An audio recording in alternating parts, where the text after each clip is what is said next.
Hello, welcome to Telugu capital TV. నేను మీ రమ్య. ఈరోజు మనతో పాటు ఉన్నారు ప్రముఖ హైకోర్టు అడ్వకేట్ శశికాంత్ గారు. సార్ నమస్కారం.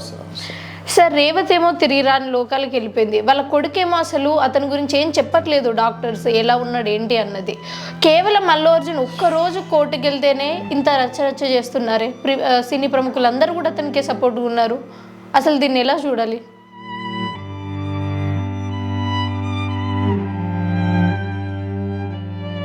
కొంత బాధపడకమ్మా రమ్య, నాకు అర్థమైంది నీ బాధ ఏంటి అన్నది. ఆమె తిరిగి రాని లోకాలకి వెళ్ళిపోయింది. ఈయన వస్తాడా రాడా ఈ పిల్లవాడు బయటకి వెంటిలేటర్ నుంచి అని తెలియదు. కేవలం ఒక్క రాత్రి అల్లు అర్జున్ జైల్లో ఉంటేనే ఫ్యామిలీ ఎంత ఏడ్చిందో మనం చూస్తున్నాం. ఇప్పుడు రిలీజ్ అవ్వగానే వీళ్ళు ఇంకా వెనక్కి రాని లోకాలకి వెళ్ళిపోయింది. ఒక ఆయన వస్తాడో రాదో అబ్బాయి తెలియదు. నువ్వు చూస్తే మన సీఎం రేవంత్ రెడ్డి గారు కూడా అనింది అదే. వీళ్ళు ఏమైనా యుద్ధాలకు వెళ్ళారా, బోర్డర్లో కొట్లాడారా, ప్రాణాలు త్యాగం చేశారా, వీళ్ళ వల్ల ప్రాణాలు పోయినాయి, వీళ్ళు సినిమాలు చేస్తారు, డబ్బులు సంపాదించుకుంటారు అంతే, వీళ్ళు ఏమైనా సమాజ సేవకులా అని అంటాం కూడా రేవంత్ రెడ్డి గారు అంటాం జరిగింది. నువ్వు బాధపడుతుంటే నాకు కూడా చాలా బాధ అనిపిస్తుంది. నిజంగా ఆ ఫ్యామిలీలో ఒక ఆమె ఏమో చనిపోయింది, కొడుకు తిరిగి వస్తాడో రాడో తెలియదు, చిన్న కూతురు, ఆయన ఆయనే ఉన్నాడు, ఆయన ఆరోగ్యం కూడా అంతగా సరిగ్గా ఉంటుందో లేదో తెలియదు.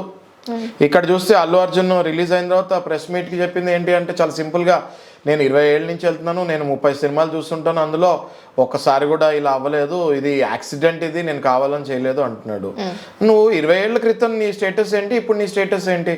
20 ఏళ్ళ క్రితం నేను ఎవరైనా చూస్తానికి వచ్చేవాళ్ళు అసలు, ఇప్పుడు కదా నేను చూస్తానికి వస్తున్నారు. నువ్వు అర్థం చేసుకోవాలి కదా ఏ టైంలో వెళ్ళాలి. నీ స్టేచర్ మారింది కదా 20 ఏళ్లలో. నువ్వు పాన్ ఇండియా హీరోనా ఫస్ట్ నుంచి? కాదు కదా, ఇప్పుడు కదా నువ్వు పాన్ ఇండియా హీరో అయింది, ఇప్పుడు కదా పుష్ప అంటే రిలీజ్ అయింది. నువ్వు అది కంపారిజనే రాంగ్ అల్లు అర్జున్ అని అంటున్నా నేను. ఏది జరిగిందో దానికి నువ్వు ఏం చేసినా కూడా దానికి పరిష్కారం లేదు. ఎందుకంటే తీరని ఆయన కూడా అన్నాడు పాపం, నేను ఏం చేసినా ఇర్రిపేరబుల్ లాస్ అని. అలా అని చెప్పి చేతులు దులుపుకుంటాం కాదు.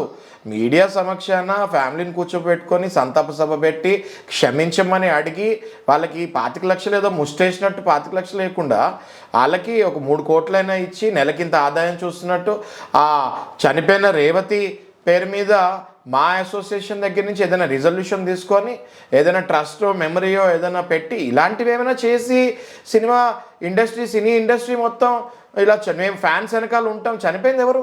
నీ ఫ్యాన్ కదా. మళ్ళీ ఇప్పుడేమో కొంతమంది ట్రోలింగ్లో వాళ్ళ ఫ్యాన్సే కొంతమంది అప్పుడప్పుడు ట్రోల్ చేస్తుంటారు.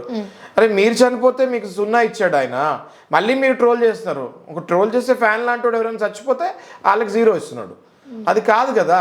అంటే 0 ఎందుకంటే అంటే 0.8, అది కూడా ఒక్క సినిమా ఆయన రెమ్యునరేషన్లో. అంటే 10 సినిమాలు తీసుకుంటే దగ్గర 0 అన్నట్టు ఆయన ఇచ్చేది.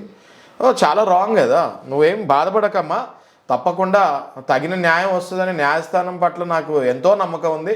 తగిన న్యాయం రేవతి కొడుకుకి గ్యారంటీగా తగిన న్యాయం వస్తుందని నేను అనుకుంటున్నాను. ఇవాళ కాకపోతే రేపైనా ఎవరైతే ఈ తప్పు చేస్తారో వాళ్ళు జైలుకి వెళ్ళాలి, ఊచలు లెక్క పెట్టాల్సిందే. Thank you sir. వెల్కమ్.